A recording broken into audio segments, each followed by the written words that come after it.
지금부터 2주차 퍼머넌트 웨이브 변천에 대한 수업을 진행하도록 하겠습니다. 그럼 세계 펌의 역사에 대해서 수업을 진행하도록 하겠습니다. 이집트의 남녀는 종교적인 의식과 청결의 이유로 머리를 깎고 가발이나 머리쓰개를 쓰고 신분에 따라 모자를 쓰기도 하였습니다. 이집트인들은 많은 관심을 가지고 자신들의 몸과 모발을 가꾸었으며 직사광선을 피하기 위하여 중류 계층의 사람은 머리를 밀었고 둥근 모자나 모직으로 만든 짧은 가발을 썼습니다.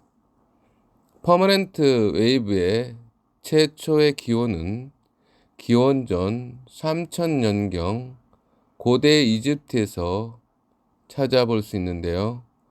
이집트인들은 나일강유역의 진흙을 이용하여 모발에 바른 후 나무 막대에 감아 태양에 말려서 모발에 웨이브를 주었습니다.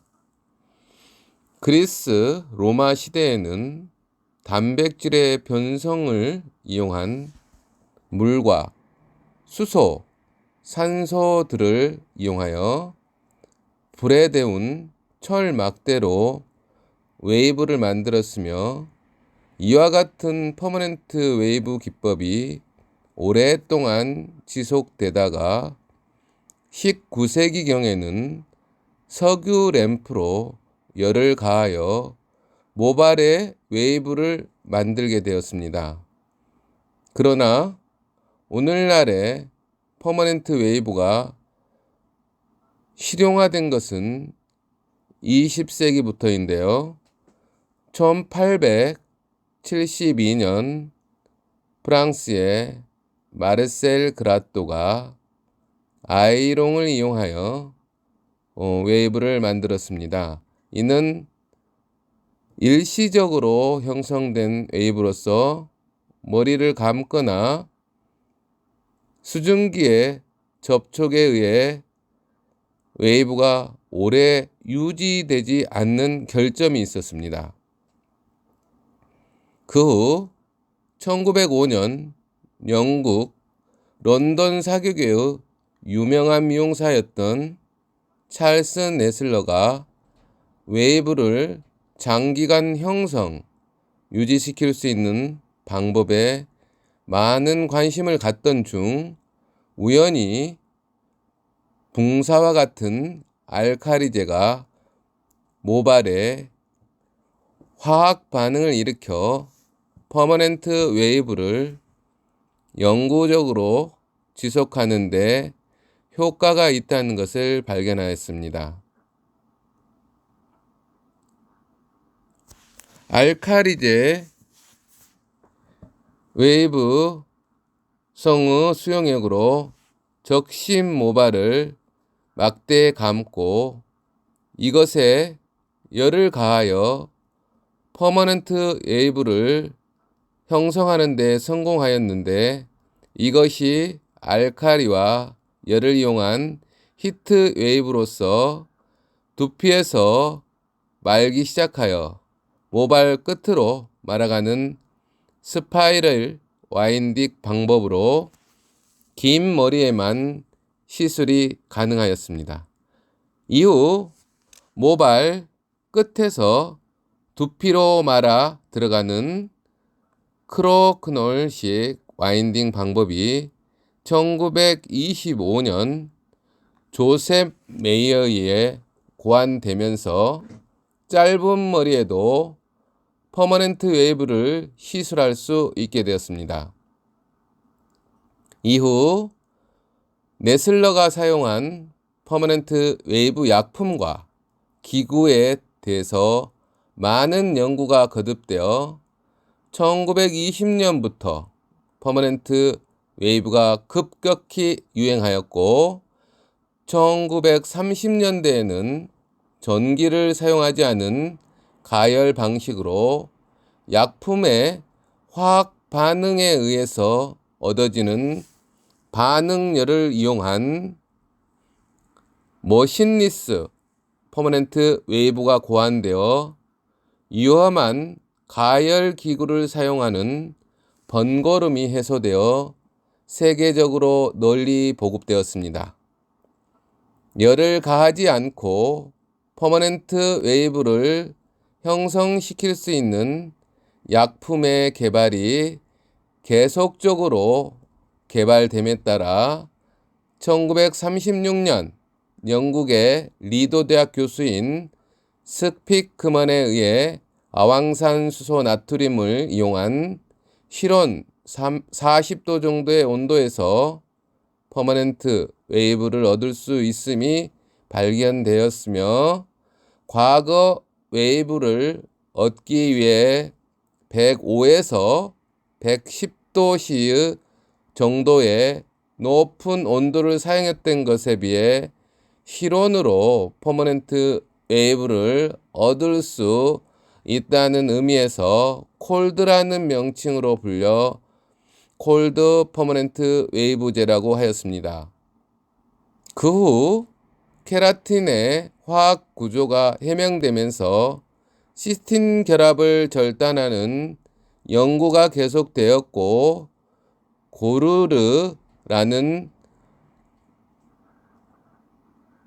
학자가 처음으로 티오콜리콜산과 케라틴의 화학 반응을 학계에 발표하였고, 1941년 미국인 맥도우 등이 티오콜리콜산을 조류로 한 콜드 퍼머넌트 웨이브를 제조하였죠.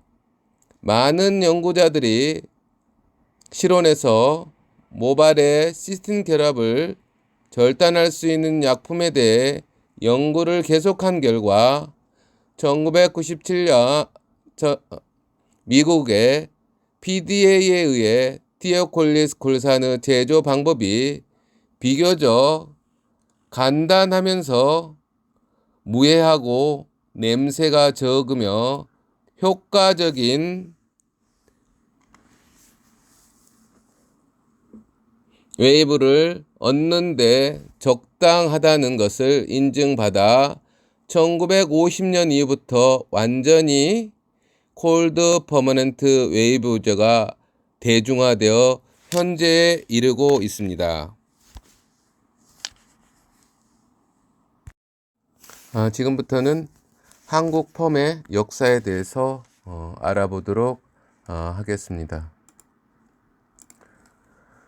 1940년대 펌의 역사입니다.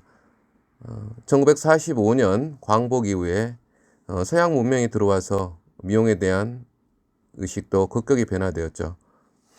여성들의 머리 스타일은 일제 말기에 금지되었던 퍼머넌트 웨이브가 일반 여성에게도 포머나 세팅 또는 아이론으로 웨이브 스타일이 유행하였는데요.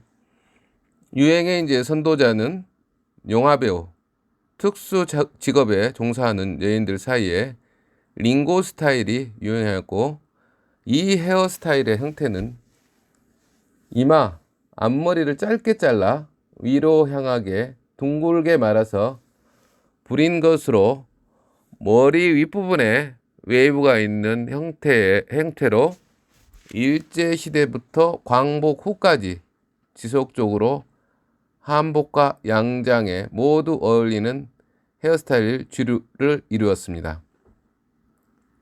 광복 후에 펌은 주로 전기 펌이었으나 북한의 화력발전소에서 전력 공급을 중단하는 계기로 전기 공급에 문제가 발생하자 불펌을 개발하여 시행하였는데, 광복 후에 미용업을 하는 여성들의 권익 보호와 친목을 위하여 미용조합 연합회가 구성되었으며, 1948년에는 서울시 위생과의 관리하에 미용사 자격증이 제정되었습니다.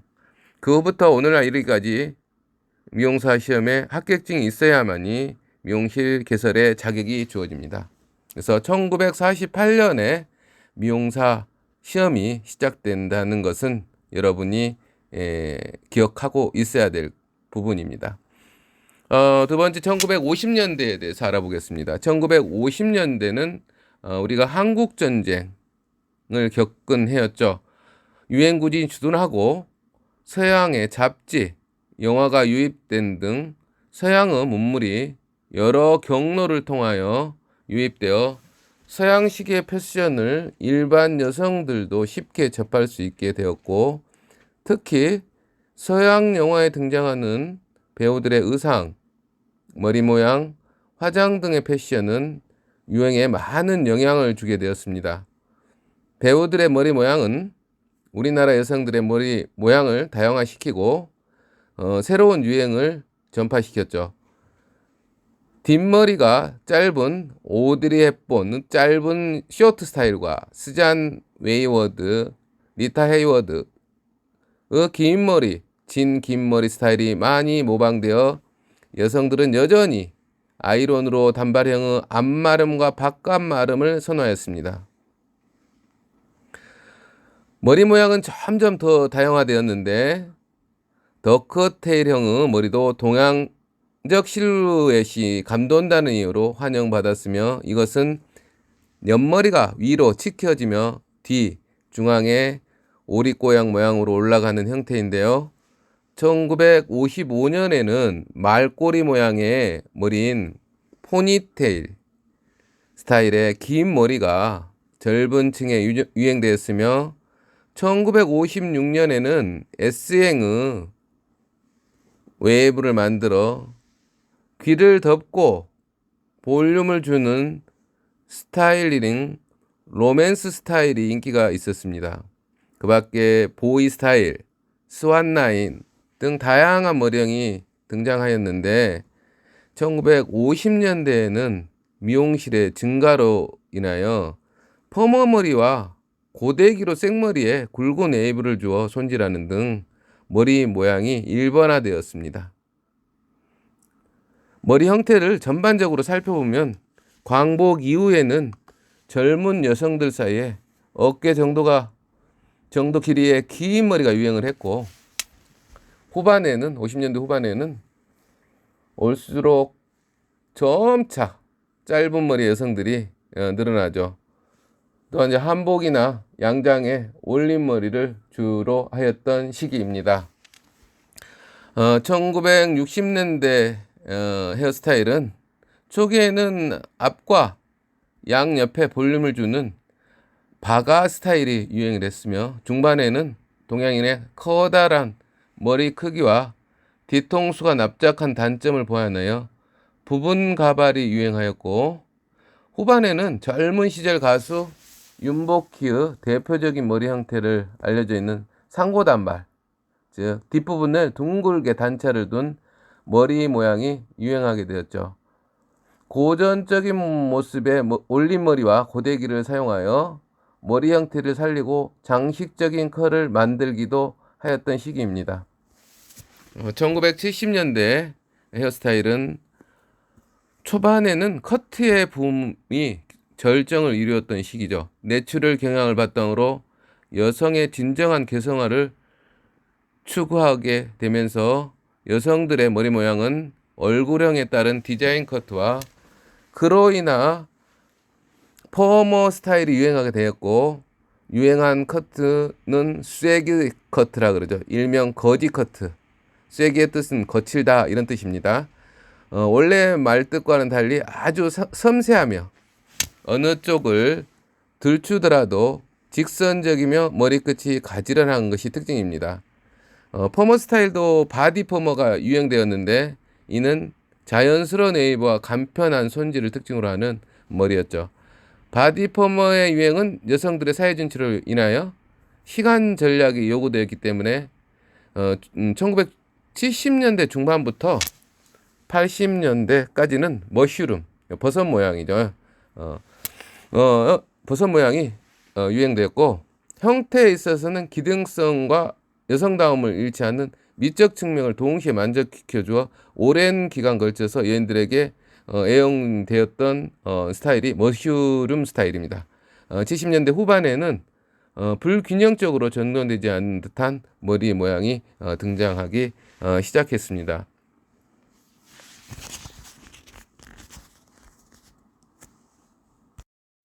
다음은 1980년대 헤어스타일입니다. 이제 80년대에는 패션에서 중성적인 유니섹스 스타일이 유행하면서 헤어스타일의 유행으로 펑크 헤어, 디스코 머리가 유행을 했습니다. 또한 갖가지 패션의 흐름 속에서 머리 모양의 위치가 중시되기 시작하였는데 커트와 포머의 디자인이 다양해졌으며 단정하고 딱딱한 머리 스타일에서 자연스럽고 부드러운 포머 스타일이 유행되었습니다. 중반에 80년대 중반 얘기죠. 가위와 바리깡의 부조화 디자인이 유행되었으며 이에 따라서 헤어 디자인에 바리깡이 본격적으로 사용됐던 시기인데요. 자연스럽게 물결치는 웨이브를 특징으로 하고 있는 2단계 보부 스타일이 유행되었으며 이 스타일은 1983년 파리에서 유행하기 시작하여 한국에 유행을 하기 시작했죠. 핑컬핀으로 고정을 하고 영국의 황태자비 다이애나 스타일은 레이어 커트의 바람머리 스타일이며 또한 시커를 만든 스타일로 한국에서는 80년대 토카스 혜은이가 대표적으로 바람머리 스타일을 하였습니다. 핑컬로 고정하고 콜드 파마액을 이용하여 스타일을 연출하는데 일진 코스메틱의 캐론 시스테인 펌약이 시판되면서 선풍적인 인기를 누렸던 스타일입니다. 1980년대 중반에는 의상에서 다양한 길이의 스커트가 유행되었던 것처럼 유행하는 파마의 디자인이 다양했는데 유행에 민감한 젊은 층에서는 긴 머리의 포머 스타일과 스트레이트의 긴 머리가 함께 유행하고 머리핀과 리본 등의 헤어 패션이 등장하기 시작하였으나 나이 든 여성층에서는 굵은 머리 스타일이 일반적인 머리 형태였습니다. 1990년대에는 각자의 개성을 추구하는 그 풍조가 정착되면서 한 가지 스타일의 획일화에서 벗어나 각자의 라이프 스타일에 따른 헤어스타일이 정착되는 시기입니다. 1990년대 초반에 1960년대 복고풍으로 돌아가 크라운 부부에 부드럽게 볼륨감을 살리면서 현대 감각에 맞게 재창조된 자연스러운 스타일이 유행하였죠.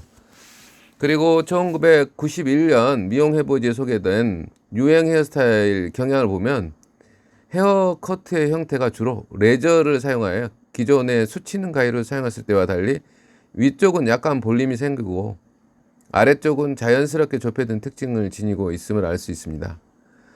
포머 스타일이 여전히 유행하면서도 자연스러운 새로운 웨이브의 흐름을 추구하고 있으며 아이론이나 세팅은 외면당했던 시기입니다. 곱슬머리를 펴는 스타일로서 스트레이트 고리를 사용한 스트레이트 펌과 강한 웨이브를 요구하는 트위스트, 르네상스 펌 다양한 롯데에 의한 스타일이 유행하였던 시기입니다. 90년대 중반부터 일기 시작한 복고의 바람으로 세팅이나 아이론이 다시 등장하였으나 각자의 취향에 따라 다양한 형태의 머리형이 선택되었습니다. 이러한 형태의 머리형과 함께 가벼운 스타일로 고정관념에서 벗어나 많은 변화를 줄 수 있고 다양한 연출이 가능한 스타일과 무스나 젤을 이용하여 간단하게 손을 이용하여 웨이브 컬을 살릴 수 있는 머리가 유행했었습니다. 자, 최근이죠. 2000년대 보면은 2000년대에는 밝은 컬러가 유행을 했습니다. 웨이브는 풍성한 스타일과 매직 스테리가 선풍적인 인기를 끌었고 열폼이 유행하기 시작했습니다. 2003년에서 2004년은 모발 길이가 가벼운 샤기 커트가 유행하면서 자연스러운 웨이브가 선호되었으며 샤기 펌, 텍스처 펌, 디지털 펌 등 스타일링 제품으로 가볍게 손질이 편한 스타일이 자리 잡고 컬러는 점차적으로 어두운 갈색, 검정색으로 흐름이 바뀌어 갔고요. 2005년에서 컬러는 다크한 컬러가 유행하면서 웨이브에 또한 자연스럽게 유행을 하였습니다. 보브 헤어스타일의 자연스러운 웨이브가 유행하면서 점차적으로 가벼운 헤어스타일에서 무거운 스타일로 유행이 전개되었고요. 2007년부터 2008년 블러케나 오징어 목물 컬러가 유행하여 무겁고 짧은 커트 헤어스타일의 볼륨 매직을 선호하였으며 무거운 롱 헤어스타일의 풍성한 웨이브가 유행하였습니다. 또한 남성 헤어스타일이 장발화되면서 자연스러운 섀도우 펌 등 스타일이 각광받았고, 연예인들은 컬러가 밝고 다양한 웨이브 스타일의 영향으로 밝은 웨이브가 유행을 하였습니다. 1909년에서 10년은 컬러가 이제 더욱더 발달되고 무겁고 언밸런스한 웨이브와 또한 풍성하고 가벼운 웨이브가 스타일에 유행하면서 아직까지도 보스 웨이브 스타일이죠. 그런 스타일이 선호하게 되었고, 남성들은 더욱 개성 넘치는 커트 스타일에 웨이브가 가미된 스타일에 유행이 되면서 일명 꽃미남 헤어스타일이 각광을 받던 시기였습니다.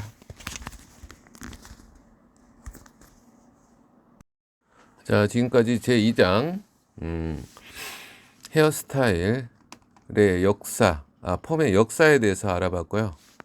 지금부터는 퍼머넌트 웨이브의 원리에 대해서 수업을 진행하도록 하겠습니다. 자, 그럼 퍼머넌트 웨이브의 개요에 대해서 설명을 드리도록 하겠습니다. 먼저 정의에 관련된 내용입니다. 퍼머넌트 정의.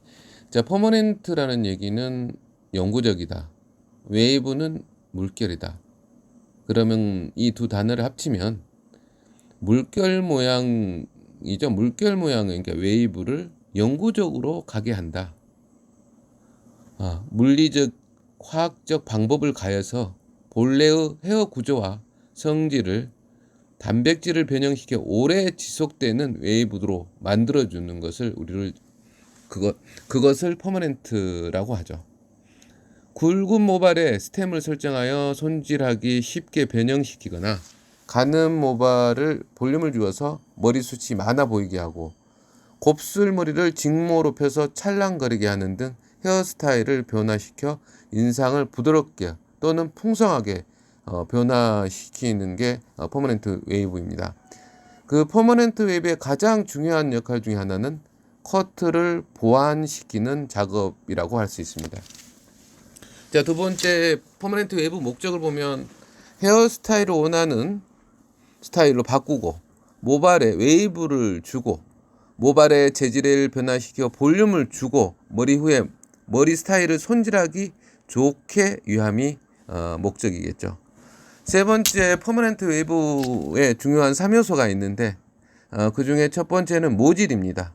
인간의 모발은 모질, 모류, 모량 등의 개인차가 있고 여러 가지 모질로 되어 있는데 이러한 모질을 파악하는 것이 기본적으로 중요하죠. 둘째는 모질에 따른 펌 약의 선택입니다. 이는 모질과 펌 약제는 화학 반응에 만들어지기 때문에 모질에 따라 펌제의 선택도 달라질 수밖에 없죠. 세 번째는 모질에 따른 와인딩 기술입니다. 이는 모발의 굵기나 아니면 손상도에 따라서 와인딩 방법이 달라질 수 있기 때문입니다. 그래서 퍼머넌트 웨이브의 3요소는 모질, 펌 약제 선택, 와인딩 기술 이 세 가지가 중요한 3요소입니다.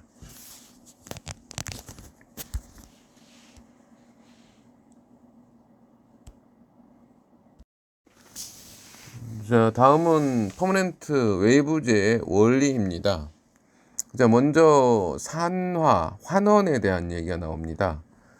환원 및 산화란 것은 화학 용어이고 화학적인 현상을 표현하는 것을 말하는데 일반적으로 사용되는 말의 해석과는 조금 다릅니다. 화학 용어로서의 정의를 내리면 환원산화라는 것은 다음과 같은 뜻을 가지고 있는데요. 환원은 물질이 산소를 잃고 수소를 화합하는 거, 수소를 얻는 걸 얘기를 하죠. 원자나 이온이 전자를 얻는다. 이렇게 생각하시면 될 것 같고요. 산화는 물질이 산소를 잃고 산소와 얻는 거죠. 화합하는 거고, 원자나 이온에서 전자를 잃는 반응. 그래서 환원과 산화는 정반대의 반응을 가지고 있습니다.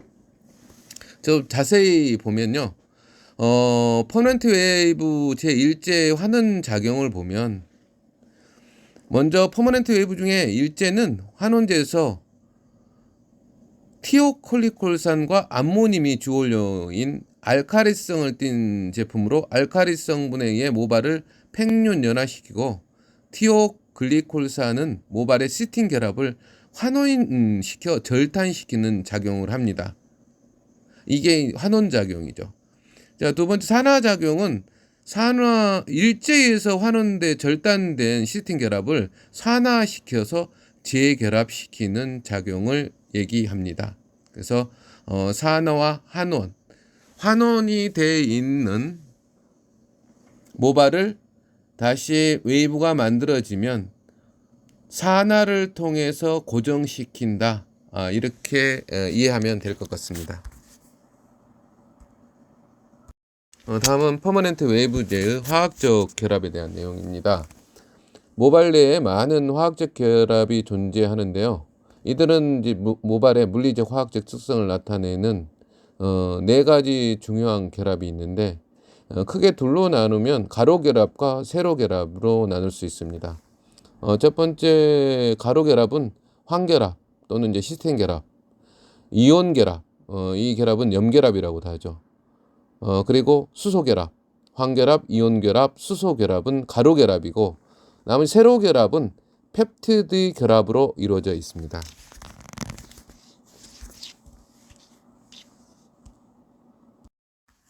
자, 모발의 결합, 먼저 펩티드 결합에 대해서 알아보겠습니다. 모발의 주세 결합으로서 아미노산과 아미노산 사이에 화학적 결합을 펩티드 결합이라고 하는데요. 한 개의 아미노산의 아미노기와 다른 아미노산의 카르복실기 사이에서 물이 빠져나오면서 이루어진 화학적 결합으로 3개 이상의 아미노산들이 길게 늘어서 고리 모양으로 결합하고 있는 것을 폴리펩타이드 체인이라고 합니다. 폴리라는 얘기는 많다 이런 뜻입니다. 모발 내 결합들 중에서 가장 강력한 결합임에도 불구하고 폴리펩타이드 체인 안에 수소 펩티드 결합이 파괴되어도 모발이 손상이 진행됩니다. 펩티드 결합을 파괴시키는 것으로서는 과산화수소, 알칼리, 그 다음에 높은 열이 있습니다. 즉 염색이나 탈색 시술 및 퍼머넌트 웨이브 시술에서 사용되는 과산화수소나 알칼리는 펩티드 결합을 파괴시킬 수 있으므로 적절한 시술 시간과 정확한 시술로서 이를 사전에 방지해야 합니다. 자, 두 번째, 수소 결합에 대한 내용입니다. 폴리펩티드 체인들은 서로 매우 밀접하며 이들 중에서 수소 이온을 지닌 아미노산과 산소 이온을 지닌 아미노산 사이에 친화력에 의해서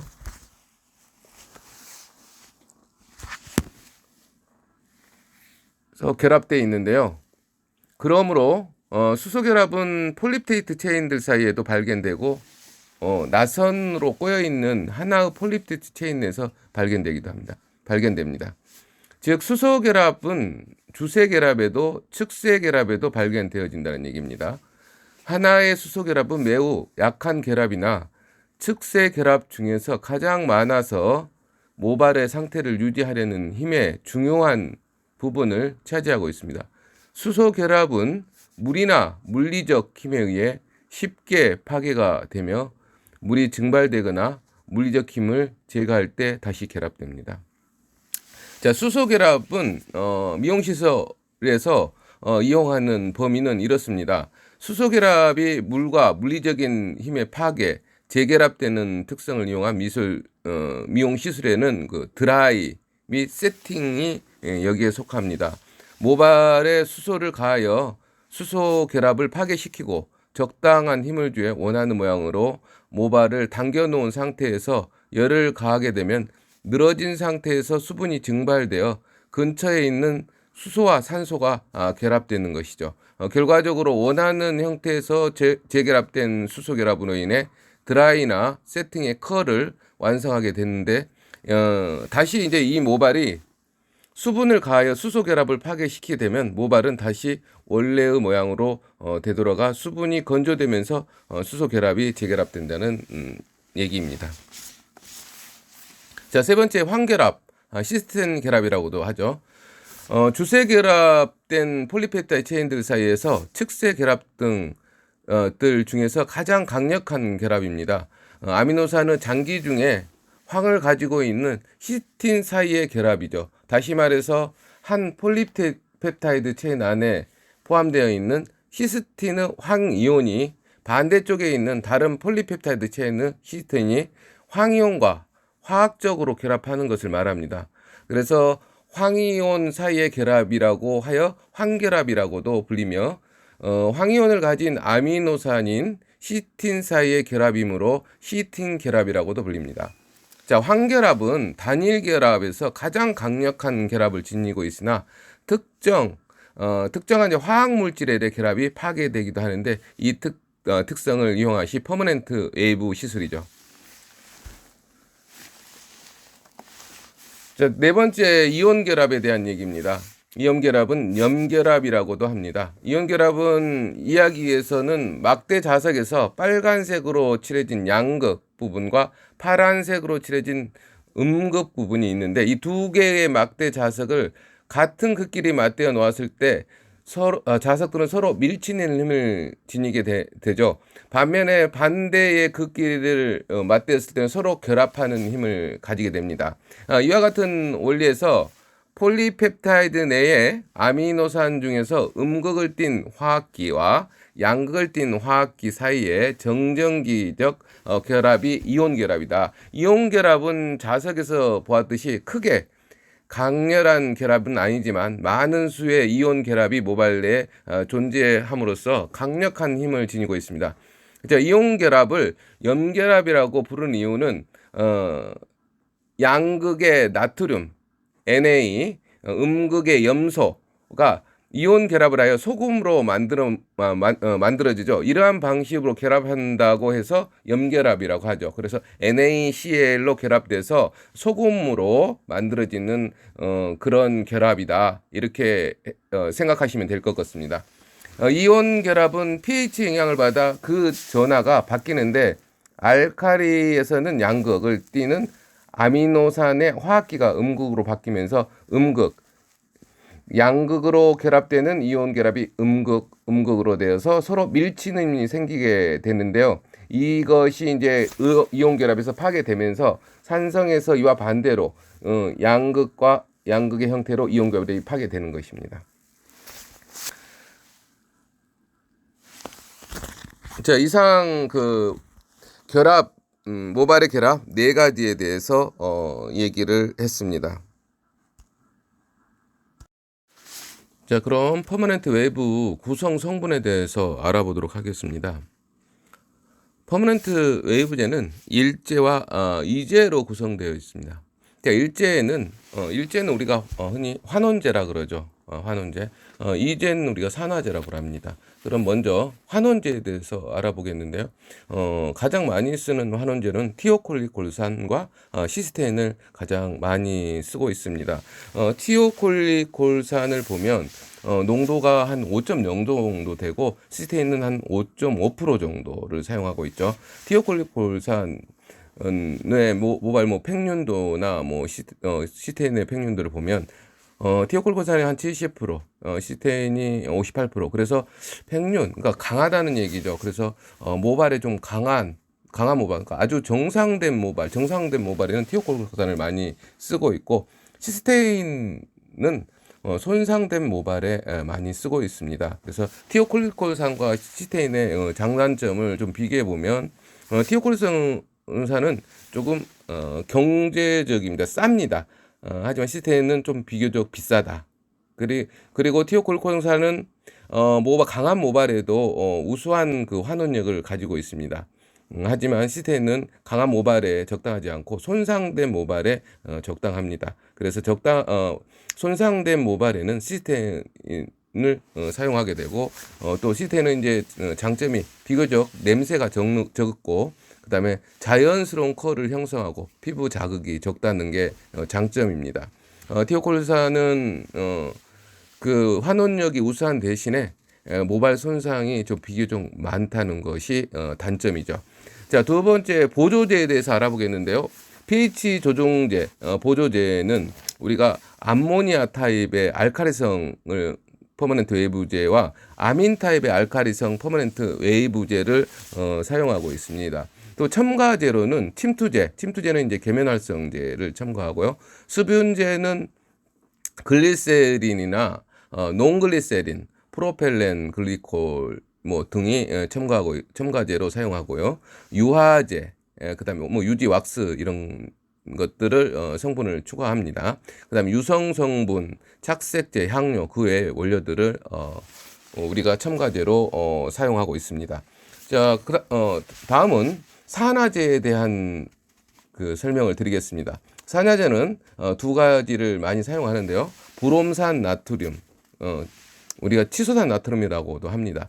처리 시간이 굉장히 짧고 산성에서 안정된 상태를 유지하는 것이 어려우므로 pH가 5.0에서 7.5를 유지하고 있어요. 사용하는 농도는 한 5 내지 6% 정도 적당하며 제2제 처리 후 모발 중에 잔존물이 많아지면 모발 감촉을 저하시켜 손상이 일으키기 때문에 꼼꼼히 헹궈주는 그 뒤처리가 중요합니다.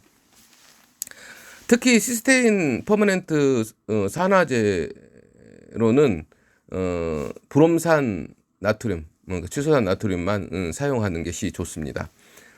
두 번째, 과산화수소는 주로 우리 미용실에서 굉장히 많이 사용하고 있는데요. 요즘에 열펌들 많이 하시죠. 열펌, 매직 스트레이트, 아이론 퍼머넌트 이 시술제는 과산화수소를 산화제로 대부분 사용하고 있습니다.